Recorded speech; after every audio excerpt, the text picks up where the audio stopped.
Alright, sorry everyone, don't get too excited by the title. COVID as an illness is here with us to stay. But yes, in 2022, I do believe that all of the COVID mandates we are facing now will completely begin to wane, and COVID discourse will be turned on its head entirely. Why? Mass non-compliance, not from just the unvaxxed, but the vaxxed as well, is inevitable. This is my prediction for the new year. Very different than any take I would have even given just 2 months ago, but a lot has changed, and I have massively overestimated the intelligence of our political class. Every people on Earth are like a rubber band. They can only take so much mistreatment before they snap.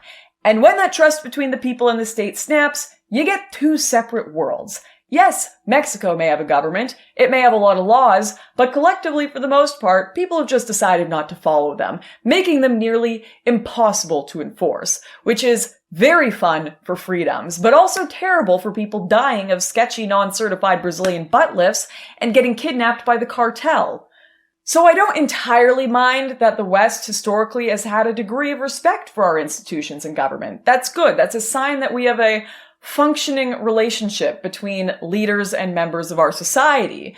But as of these last few years, that trust has been fundamentally broken, and I'm not sure we're ever going to get it back. I genuinely thought our politicians were smarter than to do more lockdowns. I thought they were smarter than to introduce another shot. But they don't seem to care whether that rubber band snaps or not. And in 2022, if this keeps up, it absolutely will. And you may be thinking to yourself, Lauren, what is going to be any different than the last 2 years of people not complying to mandates? Why will it be successful in 2022?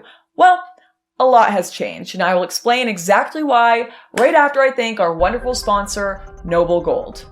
Stocks are at all-time highs, the economy is roaring, houses are selling in a week, interest rates are at zero, and the government is printing trillions of dollars. Also, Biden just signed off on borrowing more.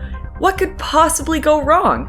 Well, consumer confidence just hit a 10-year low and inflation has spiked to 6.8%. Something is just not adding up here. So what can you do? Well, you can play it safe. Putting some of your assets into precious metals will keep your money away from the volatile markets and inflation and let you sleep at night. This month, Noble Gold is giving away a free America the Beautiful solid silver 5-ounce coin with any qualifying plan you start.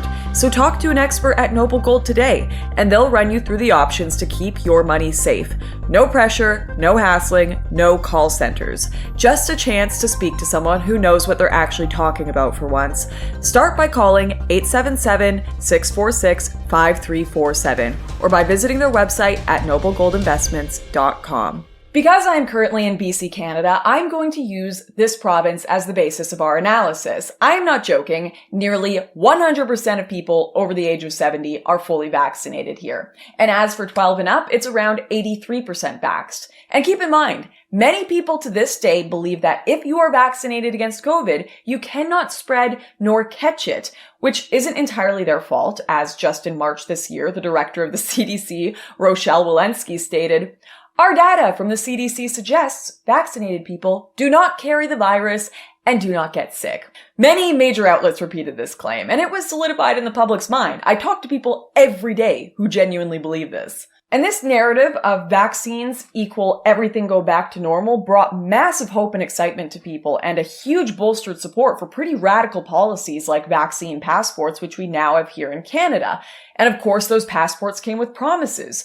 You get vaccinated, your life can return to normal. No more lockdown. You can go to parties, you can go to clubs, restaurants, weddings, events, as if COVID never existed. This made sense to people. It made them happy.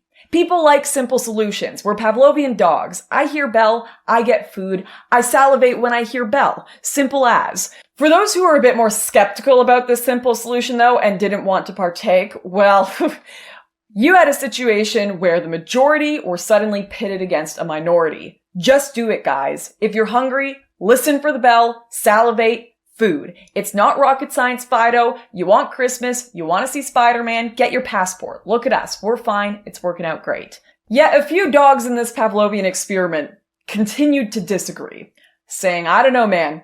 Don't even have something against bells. This whole thing just seems kind of weird.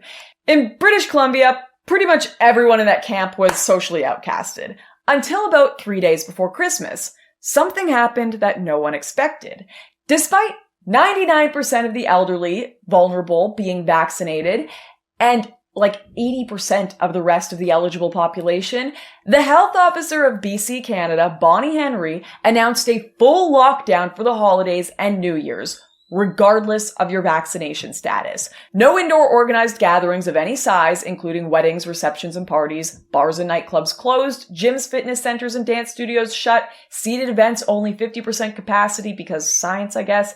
Max 6 people per table at a restaurant or a cafe. Household gatherings, including Christmas, were limited to 10 guests total, so long as everyone is vaxxed.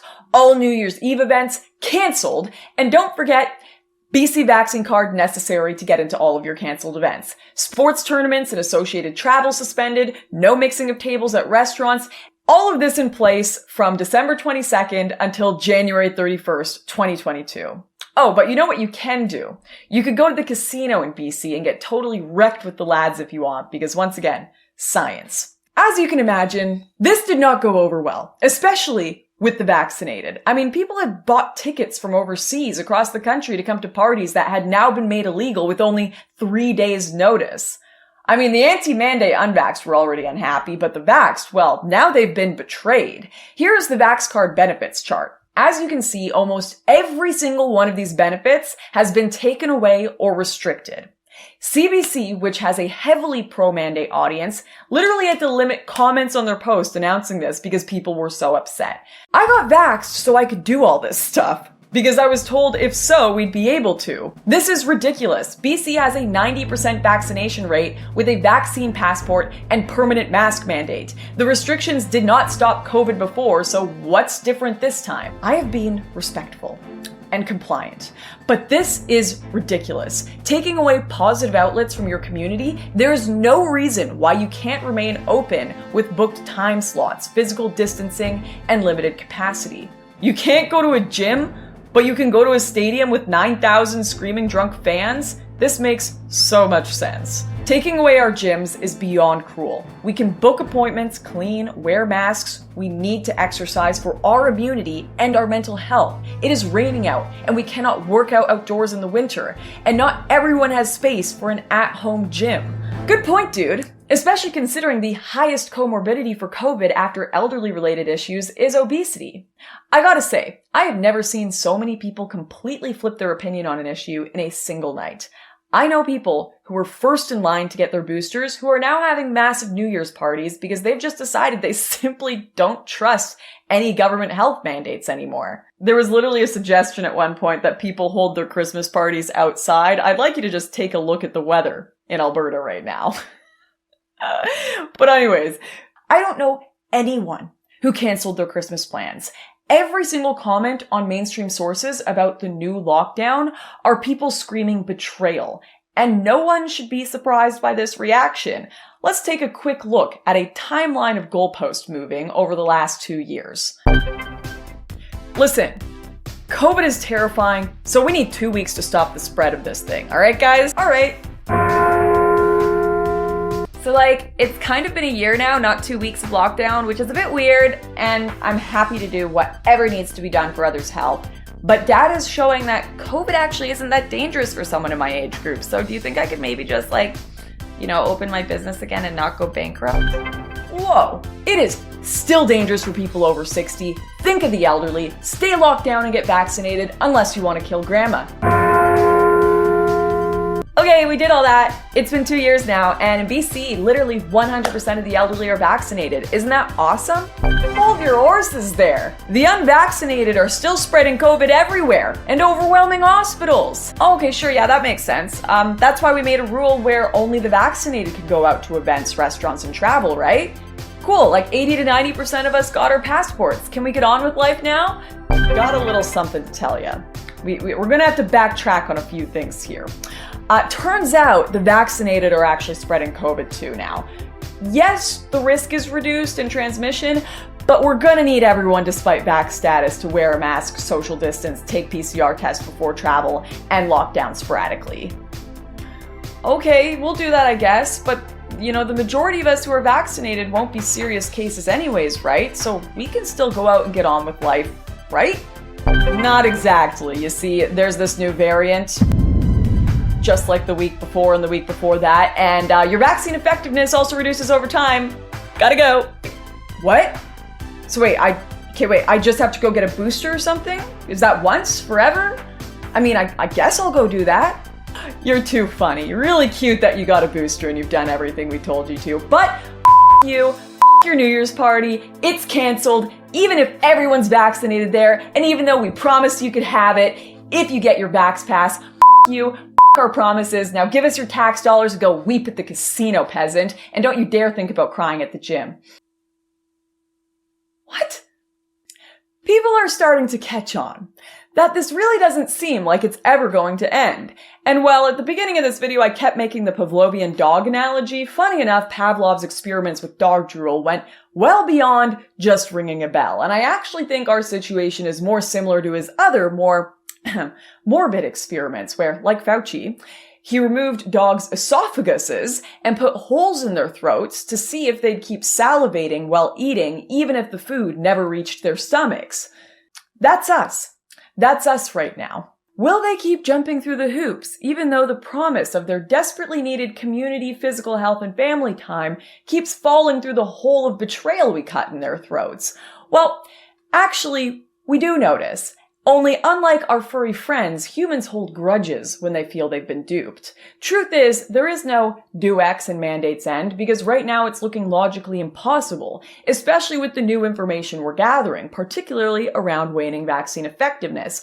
And YouTube, don't even think about it. Don't you dare censor this video for saying that, because it is literally on government health advertisements for boosters. There's peer-reviewed data on this, and top doctors in Canada, like Dr. Neil Rao from University of Toronto, have been stating this in the mainstream media for weeks now, that COVID vaccine immunity starts to wane after 1 to 3 months. And we're not talking small drops either. J&J, for example, goes from 88% efficacy to 13% efficacy in just 6 months. That's wild. Apparently, Moderna lasts twice as long, but either way, they are all waning. So the government are treating them all the same and suggesting boosters. And they're also stating that natural immunity wanes as well. Okay then. What's the solution here? How do we ever move forward if all of this is true? Because even if, hypothetically, every soul were vaccinated, there would still be waning levels of immunity, and the virus will spread anyway, and will likely mutate repeatedly. I guess you could just lock down again, as we're doing in BC, Canada. Just do that forever. But the moment you're out of lockdown, you're still going to face the same problems. Plus, a lot of real bad economic and mental health issues. So I guess, everyone can get boosters ASAP to reduce issues with the waning immunity. That's one solution, but what if they choose not to? Well, I guess we'll just have to add boosters to the vaccine passport, so no one without their full boost is full vaxxed.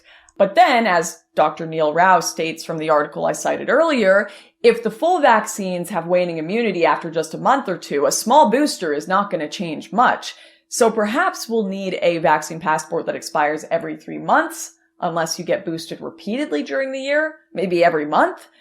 And I guess we'll also have to see more continued lockdowns throughout this whenever it's COVID season, or, there's a new variant, because there'll be plenty of breakthrough infections as people's immunity wane and they need to catch up on their booster schedules. And also, to protect people in general, as there are vax deaths that happen too. So, scheduled booster shots 6 times a year, a constant expiring vaccine passport, mask rules for life because we can't get rid of COVID and, we've got to have continued lockdowns whenever there's a breakout. This is obviously insane. I know a lot of people out there genuinely believe it could get to this point, and maybe it will. God help us if that does happen. But I am of the belief that the trust between government institutions and the health orders they are dictating down has been so broken, this just won't fly. If the conflict were simply between the unvaxxed versus the double-vaxxed, I don't think the government would have troubles continuing on with mandates, even going as far as arresting the unvaccinated for not complying. had this dynamic continued. But things have fundamentally changed with this new waning immunity information. All those who got vaccinated are suddenly at risk of being back in the same camp as the unvaccinated. They're no longer immune, and they may be at risk of spreading COVID or losing their jobs if they don't get boosted. That's in consideration at the moment. I used to think that the unvaxxed non-compliance answer would never change policy because they were a perpetually dwindling minority with very few chips in an us versus them crisis. But now that the unboosted exist, and because vaccinated people are also being forced to comply with lockdowns and mandates like everyone else, regardless of what the state promised them, the government has somehow found a way to create a spawn point for anti-mandators and the unvaccinated that I never thought could exist before. Maybe it won't be this first booster that people lose it at, but people will be much less supportive of it. And if there's another booster on top of that, and another lockdown on top of that one, the support and compliance will continually dwindle each time. And thus we return to the conundrum I brought up at the beginning of this video. Politics and policy only has power if the people decide it does. If people suddenly decide they don't trust it and won't do it anymore due to broken promises or various other reasons, politicians have limited choices. Change the policies, get voted out eventually, become a dictator that utterly oppresses your people through fear and human rights violations, and or have a civil war or mass civil disobedience. It is my hope, of course, and thoughts that politicians will choose to change the policies peacefully to end these lockdowns. But if they don't, I assure you, even the dumbest person you know will realize that ringing bell is no longer producing food eventually. A recent poll done by Ipsos showed that in July 2021, nearly 7 out of 10 Canadians said they would support more lockdown measures amid a fourth wave of the pandemic. In September, that dropped to 63%. And this month dropped down to 56%, even with the introduction of Omicron. And that's just opinions around lockdowns. Do you really think support for having to constantly take an expensive PCR test that barely comes in time for your flight is really going to continue eternally? Do you really think support for masks that no one actually wears properly or washes, disgusting, will continue for another 5 years? Do you really think that support for a mandated buy or tri-annual booster passport is going to happen? I don't. But if it does, everyone participating in and supporting that deserves that dumbass society. So that's my prediction for this upcoming year. I think all of this COVID stuff is going to end one way or another. And, I'll also tell you, I think all of this will be completely brushed over by the media and politicians as, yay, we did it! We got through the worst of it. Look at all the policies we did that worked great. Moving on now. Let's just not address any of that happened. It'll just totally be brushed over. So I'm sorry this is not necessarily a positive message for 2022, especially considering I honestly believe economic and social issues, and I hope not war, are going to so overwhelm our attention spans for the next year that while some policies used during COVID will persist, it's going to be in a very different context and capacity. But to wrap things up, I am not Nostradamus. I could be totally wrong about all of this, but I appreciate you all watching and listening. And I guess I'll just finish with a quick note of positivity. A quote I really always loved from Dennis Prager was, "I am a pessimist for the world, but an optimist for my own life," because we can control that to a much greater degree than the absolute shit show going on outside. So I hope that your hearts and souls are doing well. Don't forget them in the chaos of the world. And I hope you have a wonderful new year. I will see you next time.